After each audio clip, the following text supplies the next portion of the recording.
Dieu, je te fais confiance. Je sais que tu m'aimes, je te fais confiance. Je ne sais pas ce que tu vas faire, mais je sais que tu vas faire quelque chose et je ne vais pas m'inquiéter, quoi qu'il arrive.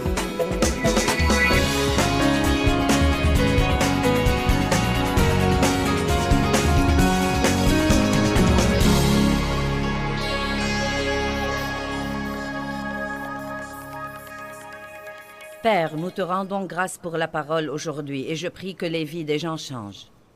Je ne veux que personne vienne à cette conférence et qu'il ait l'impression d'avoir perdu son temps. Je veux que le message soit bien compris et qu'il porte du fruit qui dure longtemps. Merci Seigneur pour avoir aidé. Au nom de Jésus, Amen. Jésus a dit, « Venez à moi, vous tous qui êtes fatigués et chargés et accablés. » Et ça s'applique à tout le monde dans notre société aujourd'hui. Et moi, je vous donnerai du repos. Or, le repos dont il parle n'est pas un repos du travail, mais c'est un repos intérieur. Un repos pour votre pensée, pour votre volonté et pour vos émotions pendant que vous faites tout ce que vous devez faire dans la vie. Puis il continue. Prenez mon joug sur vous et apprenez de moi. Et nous avons parlé de ça hier soir. Prendre le joug de Christ veut dire que, quelle que soit la chose que vous devez faire dans la vie, vous devez demander à Dieu de vous aider. Vous devez prier et demander sa force. Et à ce moment-là, vous et lui pouvez affronter toutes les éventualités. Sans lui, nous ne pouvons rien faire, mais avec lui, nous pouvons tout faire. Cela veut dire aussi que bien que des choses désagréables puissent survenir dans notre vie, des personnes désagréables, des défis, des choses que nous aurions certainement voulu ne pas avoir à affronter, nous croyons que Dieu ne nous tente pas par le mal ou par des choses mauvaises, mais qu'il utilise ces choses pour notre maturité spirituelle. Nous avons dit que Dieu mettra parfois dans une relation, disons dans un mariage, il mettra une personne ordonnée avec une personne désordonnée. Il mettra une personne très rapide avec une personne lente. Il mettra une personne qui parle beaucoup avec une personne qui parle peu et qui aurait voulu que l'autre ne parle pas beaucoup non plus. Et vous savez, Dieu ne nous fait pas de mauvaises farces quand il nous met avec ces personnes qui nous exaspèrent et nous mettent en colère. Il nous donne plutôt une occasion d'acquérir la nature de Christ. Vous ne pouvez rien acquérir sans avoir quelque chose qui vous pousse à l'exercer. Je pouvais développer mes muscles, mais je ne les ai pas développés avant de commencer à m'exercer. Nous avons la capacité de marcher dans le fruit de l'esprit. Quand vous recevez le Christ, une graine de tout ce dont vous avez besoin pour être à l'image de Christ est plantée en vous. Vous avez ce dont vous avez besoin pour être une personne pieuse. Mais ces choses ne se développeront jamais en vous si vous n'avez pas une raison qui vous pousse à les exercer et les exercer et les exercer et les exercer. J'ai une graine de patience en moi. Mais bien que je fusse régénérée, il y a très longtemps, j'étais extrêmement impatiente. Cela a probablement été un des plus grands défis dans ma vie.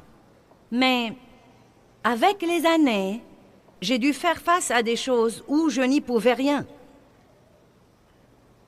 Et j'ai dû supporter des situations dont je n'avais aucun moyen de me débarrasser. Et la patience s'est en fait de plus en plus développée en moi. Et la chose intéressante, c'est que plus je patientais, plus je me reposais.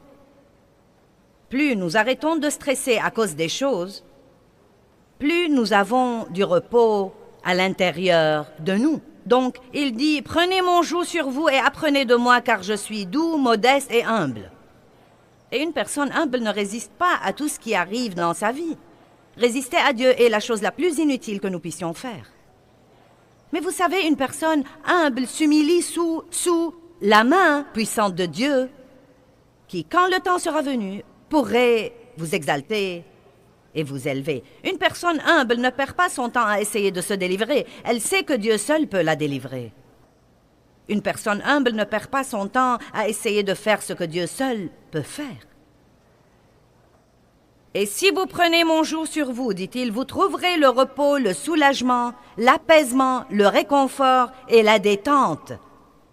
À mon avis, c'est ça les vacances. Le repos, le soulagement, l'apaisement, le réconfort et la détente. Non pas pour votre corps physique, mais pour votre âme. Le point essentiel, c'est que nous pouvons faire tout ce que nous devons faire.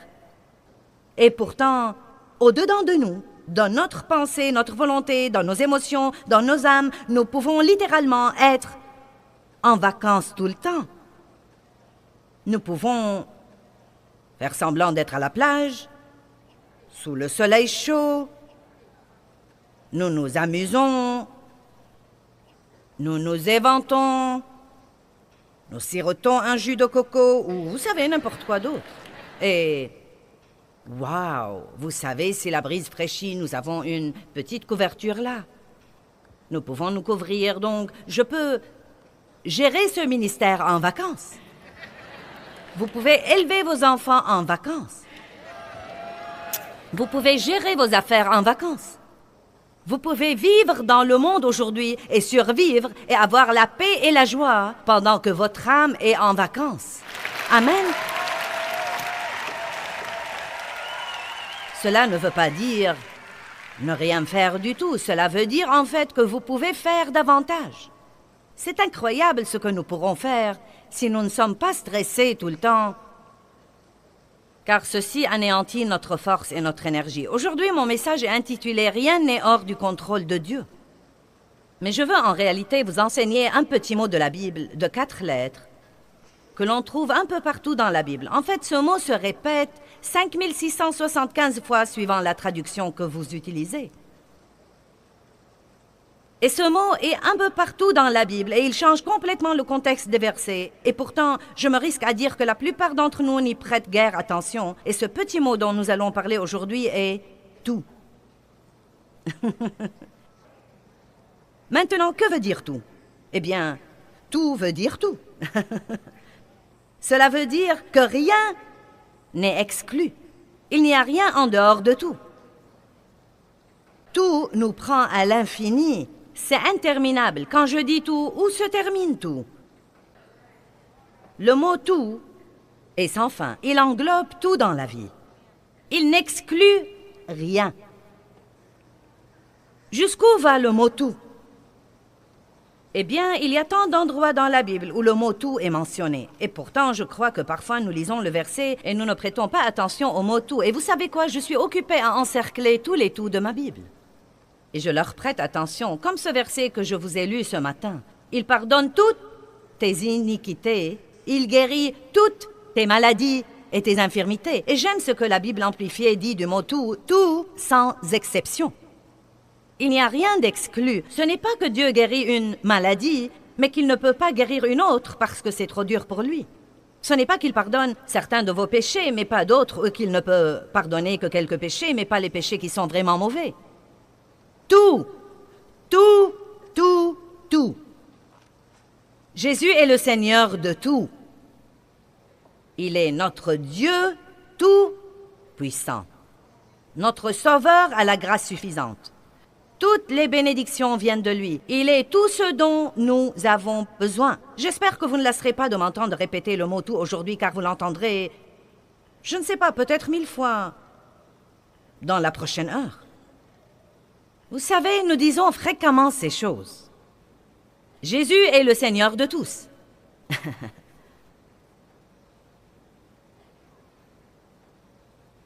Il a tout pouvoir.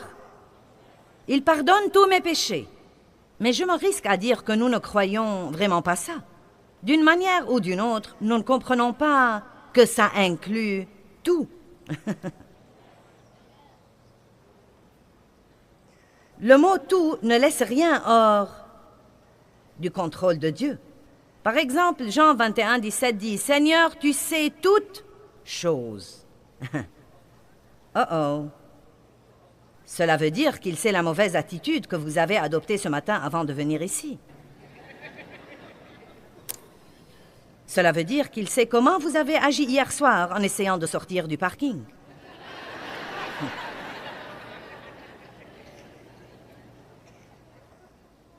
Cela veut dire aussi qu'il savait tout sur vous avant de vous inviter à avoir une relation avec lui.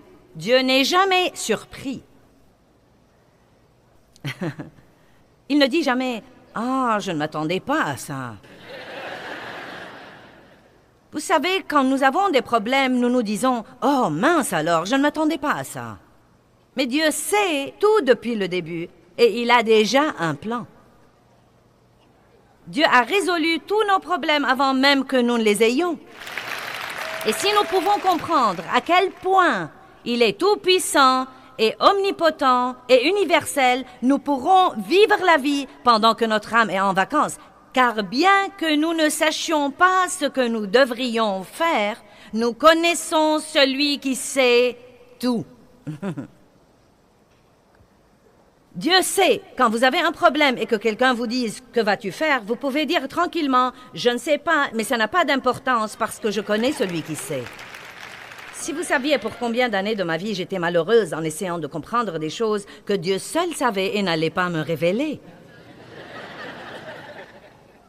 Pourquoi Dieu, pourquoi? Quand Dieu, quand? Pourquoi Dieu, pourquoi? Quand Dieu, quand? Dieu sait tout et il fera ce qu'il voudra, quand il voudra. Et il ne nous dit pas beaucoup de choses, car si nous croyons que nous savons tout, nous ne nous fierons pas à lui. Il veut que nous nous fions à lui, même quand nous ne comprenons pas. Il veut que nous ayons confiance en lui quand les choses n'ont aucun sens. Il veut que nous ayons confiance en lui quand tout semble si injuste. Il veut que nous ayons confiance en lui quand notre douleur est insupportable. Il veut nous entendre dire une chose: Dieu, je te fais confiance. Je sais que tu m'aimes, je te fais confiance. Je ne sais pas ce que tu vas faire, mais je sais que tu vas faire quelque chose et je ne vais pas m'inquiéter quoi qu'il arrive.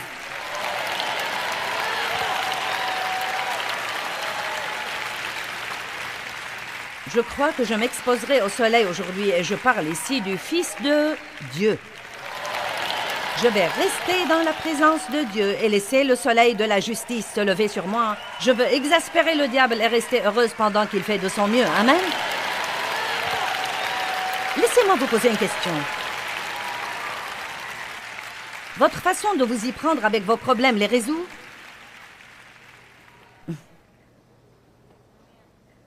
La moitié du temps, nous pensons et nous raisonnons, puis nous pensons que nous avons compris quelque chose pour découvrir par après que nous ne savons rien de rien. Le souci ressemble à s'asseoir dans un fauteuil à bascule toute la journée. Cela vous occupe toute la journée.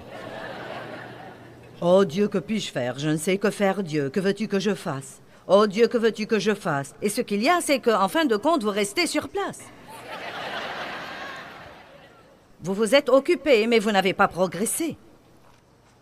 La seule chose qui pourrait nous empêcher de nous inquiéter, c'est de nous inquiéter assez longtemps jusqu'à ce que nous ayons finalement la révélation. Ça ne sert à rien. Quand j'enseigne les gens, je n'aime pas dire « ne faites pas ceci et cela ». J'aime essayer de vous enseigner comment.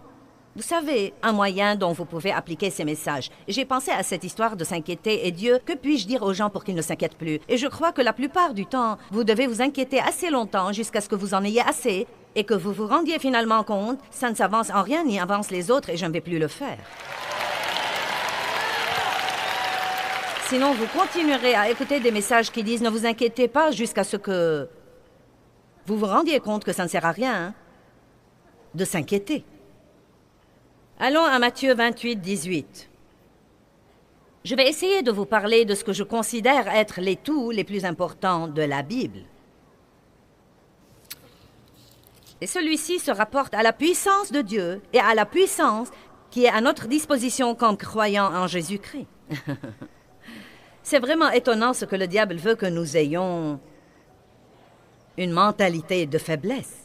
Je ne peux pas faire ça, je ne peux pas le faire. C'est trop pour moi. Oh non, je ne suis pas prêt pour ça. Oh, je ne peux pas le faire. Oh non, je ne sais pas comment faire ça. Mais nous sommes équipés de la même puissance qui a ressuscité le Christ d'entre les morts. Le saviez-vous? Allez, je ne veux pas être sermonneuse aujourd'hui. Je veux que vous me compreniez. Nous sommes équipés. Vous avez... Non pas, peut-être que vous pourriez avoir, vous l'aurez peut-être un jour si vous faites un effort, mais si vous avez sincèrement reçu Jésus-Christ comme votre sauveur, si vous croyez vraiment qu'il vit en vous, la puissance qui a ressuscité le Christ d'entre les morts se trouve aussi en vous.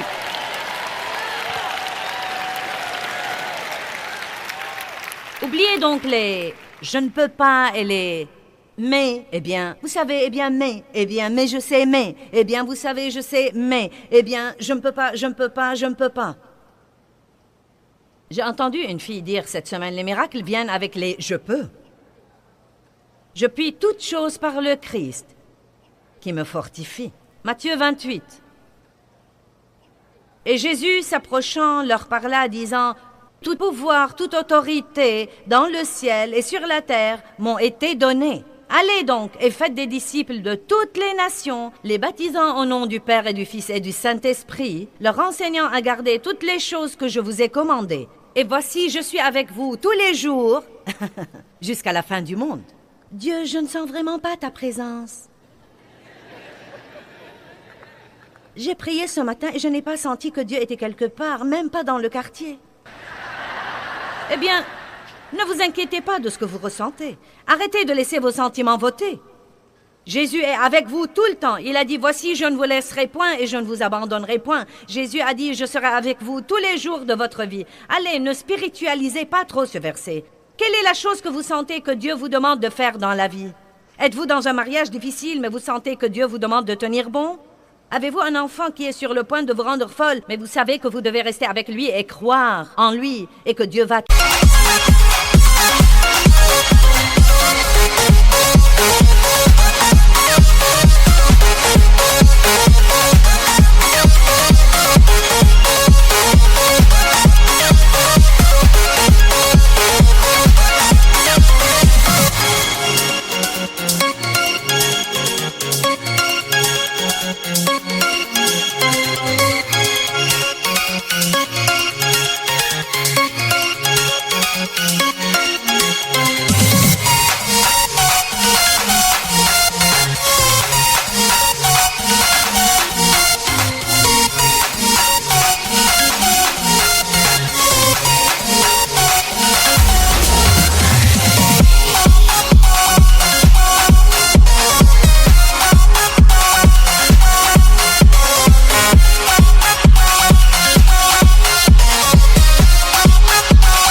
Arrangé?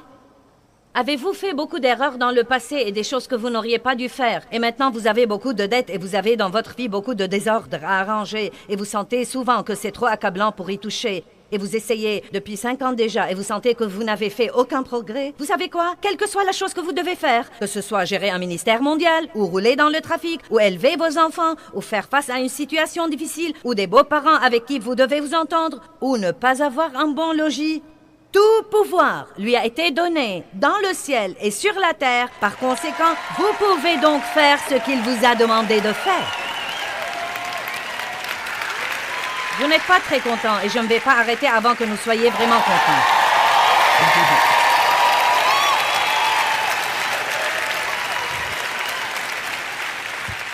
Les gens me demandent tout le temps, qu'est-ce que ça te fait d'avoir à faire tous ces voyages et à t'éloigner tout ce temps de la maison? Je ne me pose jamais la question.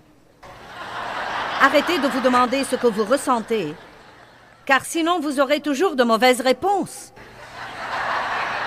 Ne vous demandez pas ce que vous pensez. Faites simplement ce que vous savez dans votre esprit que Dieu veut que vous fassiez. Si Dieu vous a...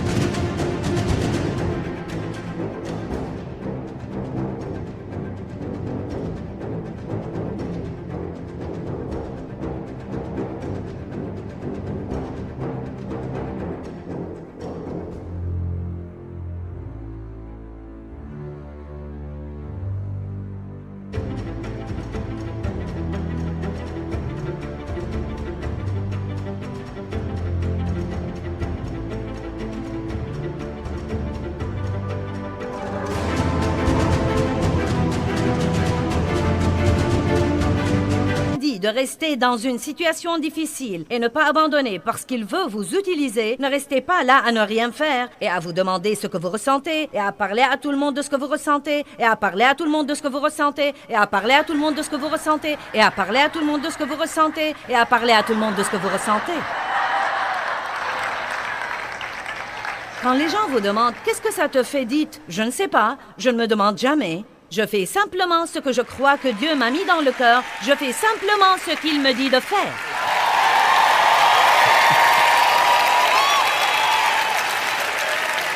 Si votre âme est en vacances, elle n'a pas le droit de ressentir quoi que ce soit. Elle est trop exposée au soleil pour ressentir quoi que ce soit. Elle dit « Ne me dérangez pas, je suis en vacances. » Je ne sais pas ce que je ressens, mes sentiments sont en vacances. Ma pensée est au repos. Je ne résiste plus à Dieu, je ne me dispute plus avec lui. C'est le joug que je dois prendre. Tout pouvoir lui a été donné et il est en moi. Et je peux faire tout ce que je dois faire par Christ qui me fortifie. Que tout le monde dise tout. Bien, allez à Éphésiens 1, 19. Chaque fois que vous êtes tenté de dire « Eh bien, je ne crois pas que je peux faire ça », rappelez-vous tout le pouvoir dans le ciel et sur la terre, toute la puissance, la même puissance qui a ressuscité Christ d'entre les morts, et si elle demeure en moi, elle ressuscitera mon corps mortel qui a 65 ans. Allez, vous n'avez pas d'excuse pour ne rien faire. J'aurais voulu faire quelque chose pour Dieu, mais j'ai des enfants à élever. Ce qu'il y a, c'est que vous devez faire quelque chose. Vous devez faire quelque chose qui porte vraiment du bon fruit dans la vie de quelqu'un d'autre. Vous devez toujours aider les autres. Verset 19. Paul a prié pour l'Église, j'aime ça. Il dit, pour que vous sachiez et compreniez, nous avons beaucoup de dons, mais nous ne savons pas que nous les avons. Si vous ne savez pas que vous les avez, vous ne pouvez pas les utiliser. Pour que vous sachiez et compreniez quelle est la grandeur infinie, illimitée, exceptionnelle de sa puissance en nous et pour nous qui croyons. Maintenant, si vous ne croyez pas que cette puissance est à votre disposition, elle ne sera pas libérée en vous. Je vais répéter, si vous ne croyez pas que cette puissance est à votre disposition, elle ne sera pas libérée en vous. Tout ce que Dieu veut nous donner est libéré dans notre vie. Il a déjà été acheté et payé par le sang de Christ, mais il est libéré dans notre vie par la foi. Nous devons vraiment croire ce que dit la parole de Dieu. Et là encore, vous devez croire ce que dit Dieu plus que ce que disent vos sentiments, ce que dit votre pensée, ce que dit votre expérience et ce que disent vos amis. Verset 20. Qu'il a déployé en Christ en le ressuscitant des morts et en le faisant asseoir à sa droite dans les lieux célestes, au-dessus de toute domination, de toute autorité, de toute puissance, de toute dignité et de tout nom qui se peut nommer, au-dessus de tout titre qui peut être conféré non seulement dans le siècle présent et le monde présent, mais encore dans le siècle et le monde à venir. Il a mis toutes choses sous ses pieds. Vous dites, eh bien, oui, mais c'est le Christ, c'est sous ses pieds. Eh bien, nous sommes son corps. Il est la tête et nous sommes son corps. Donc, si toutes choses sont sous ses pieds, elles sont sous nos pieds. Il a tout mis sous ses pieds et il l'a donné pour chef universel et suprême à l'Église, une direction exercée dans toute l'Église, qui est son corps, la plénitude de celui, maintenant comprenez, qui remplit tout en tous, car dans ce corps vit la plénitude de celui qui accomplit tout et qui remplit tout de lui-même. Je ne sais pas ce que vous en pensez, mais je sais dans mon fort intérieur que Dieu est ici aujourd'hui. Et il n'y a nulle part où j'irai aujourd'hui où il ne sera pas là déjà. Et il n'y a nulle part où j'ai été où il n'a pas déjà été. Et il n'y a rien que je puisse faire ou penser ou dire qu'il ne sait pas déjà. Il n'est jamais surpris. Il sait tout. Il peut tout faire. Il est avec moi tout le temps. Il a tout le pouvoir, toute la connaissance. Et nous voilà.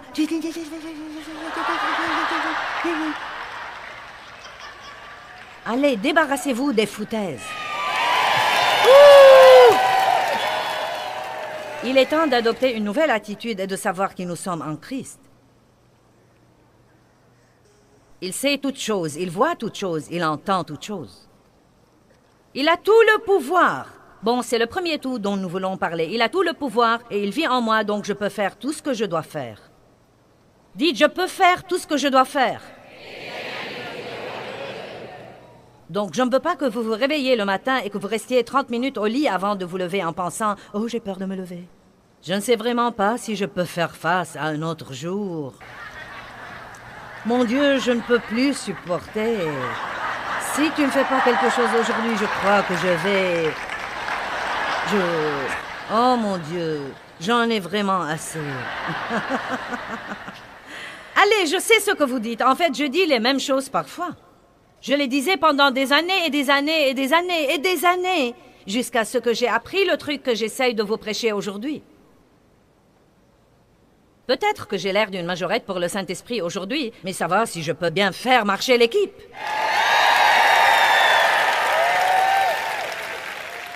Maintenant, combien de nos péchés nous a-t-il pardonnés? J'aime ça. Ésaïe 38, 17 dit... Écoutez bien, tu as jeté tous mes péchés derrière ton dos. Maintenant, j'aime ça parce qu'il ne dit pas qu'il les a mis de côté au cas où il aimerait les vérifier. Il n'a pas pris mes péchés pour les mettre dans cette boîte au cas où il aurait besoin de quelque chose pour me donner un coup sur la tête plus tard. Pourquoi est-ce que la Bible dit qu'il les a jetés? Il les a jetés. Il les a jetés derrière son dos. Parce que Dieu ne s'arrête jamais et ne revient pas en arrière pour regarder quelque chose du passé, oubliant ce qui est en arrière et se portant vers ce qui est en avant. Il n'a pas couvert nos péchés, il les a ôtés. Et à quel point les a-t-il éloignés? Autant l'Orient est éloigné de l'Occident. Et quoi? Il ne s'en souvient plus. Il ne s'en souvient plus.